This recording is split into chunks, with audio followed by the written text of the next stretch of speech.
आनंद एक कॉलेज में छात्र था। उसने एक डीलर के शोरूम में एक सुंदर स्पोर्ट्स कार देखी थी और वो लंबे समय से अपने लिए एक ऐसी ही कार चाहता था। आनंद जानता था कि उसके माता पिता इसे खरीदने के लिए सक्षम हैं, इसीलिए उसने उन्हें बताया कि उसे कार अपने ग्रेजुएशन कंप्लीट होने पर गिफ्ट के रूप में दे।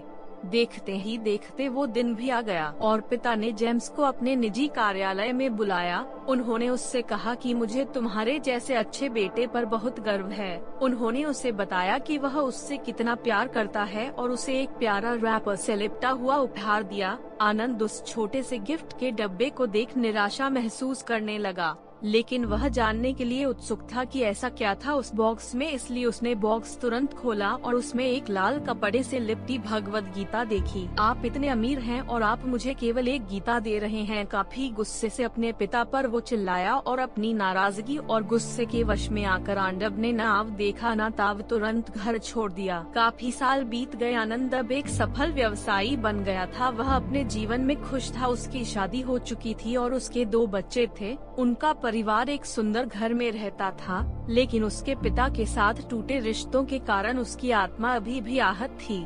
आनंद अपने पिता का घर छोड़ने के बाद कभी उनसे नहीं मिला था।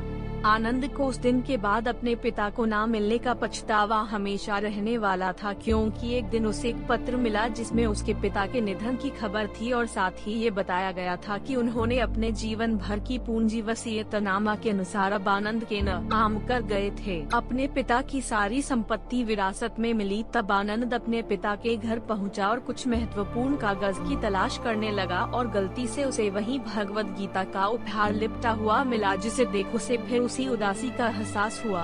उस गीता को उसने अच्छे से देखा तो उस पर अपने पिता की हैंडराइटिंग में कुछ लिखा पाया। उस पर लिखा था, मैं खुद को बेचकर भी हर सपना पूरा करूंगा, तेरा डंडा बस तू सपने जरा बड़े देखना। ये बोल रहा बाप नहीं, जिंदगी का सबसे पहला दोस्त तेरा।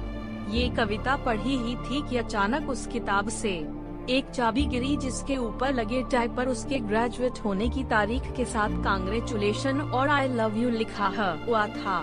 आनंद के सर के ऊपर से उसके पिता का साया तो पहले ही उठ चुका था और आज उसकी जिंदगी की सबसे बड़ी गलती के बारे में जानकर उसके पैरों के नीचे से जमीन भी खिसक गई। इस दिन आनंद की आंखें और रूह दोनों पछतावे के आंसू रोई।